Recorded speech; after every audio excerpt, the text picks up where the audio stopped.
تبختر ترجل بصوت وخيل فما لك. بسم اللہ الرحمن الرحیم۔ السلام علیکم۔ وجوہ حرمت خنزیر۔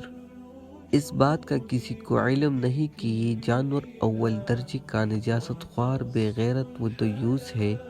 اب اس کی حرام ہونے کی وجہ ظاہر ہے کہ ایسے پلید اور بد جانور کے گوشت کا اثر بدن اور روح پر بھی پلید ہی ہوگا، کیونکہ یہ بات ثابت شدہ اور مسلم ہے کہ غذاؤں کا اثر بھی انسان کی روح پر ضرور ہوتا ہے۔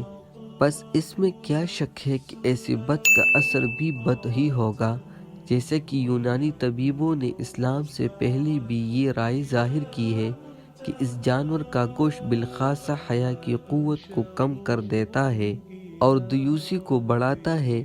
پس جب یہ امر مسلم ہے کہ تغییر بدن و تغییر اخلاق کے اسباب میں سے زیادہ تر قوی سبب غذا ہے، لہٰذا ایسے جانور کا گوشت کھانے سے شریعت اسلامیہ نے منع فرما دیا، جس کی صفات دنیہ شیاطین کے ساتھ بالکل مشابہت رکھتی ہے اور ملائکہ سے بعید ہونے کا سبب ہو اور اخلاق صالحہ کی خلاف صفات کو پیدا کرتی ہے۔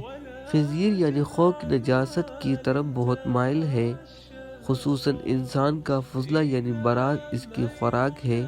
اس کا گوشت اسی نجاست سے پیدا ہوتا ہے، پس اس کا گوشت کھانا گویا اپنی نجاست کھانا ہے۔